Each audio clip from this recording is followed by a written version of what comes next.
Week 3, a mission of love.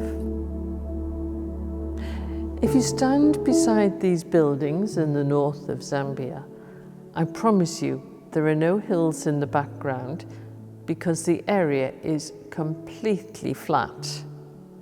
However, there's plenty of water because Kasaba Mission Hospital stands on the shores of the beautiful Kasaba Lagoon, which leads into the even more magnificent Lake Bangweulu, one of the largest lakes in Zambia.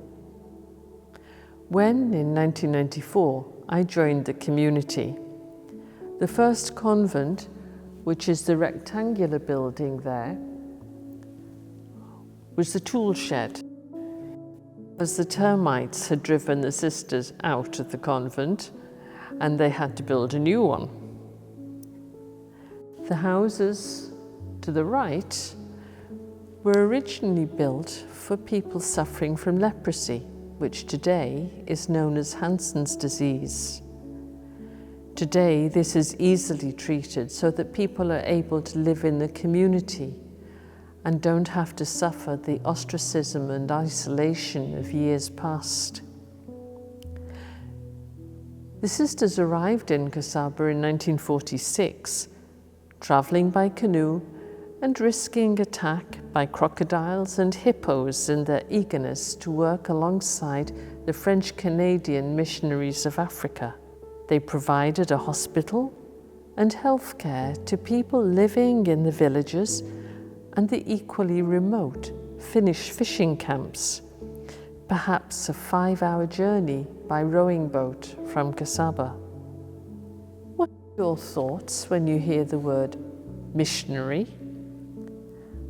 Without a doubt, Kasaba welcomed missionaries who soon learned that they received far more than they gave. The villagers taught the missionaries in ways that they could never have imagined possible, nor expected. Dance and music were and are an essential part of daily life, and prayer. That is why the elderly hold special respect and are very important in the community. At Mass, an elderly man will often take the part of a fierce warrior, and he'll proclaim to God his fierceness and God's attributes. He uses the words in which he would have praised the great chief, except that God is the great chief, and the old man has fought the battle of life and has succeeded. But however fierce and great he is, he admits that God is greater than he is. During my time in Kasaba, an elderly, bent, fragile-looking woman used to dance at Mass. She danced solo. People accepted it, especially after communion. It was her praise, her prayer. Traditional dance. But she eventually decided, when she reached her 100th birthday, that it was time for somebody else to take over. She was amazing. How often does greatness go unseen, especially when it comes to mission? The gospel doesn't usually enter people's lives with a fanfare. Often, it is gently and over the course of many years. For most of us, the missionaries are the people around us who bring Jesus and his loving message into our lives. They speak to our hearts and open our eyes to the presence and the reality of God.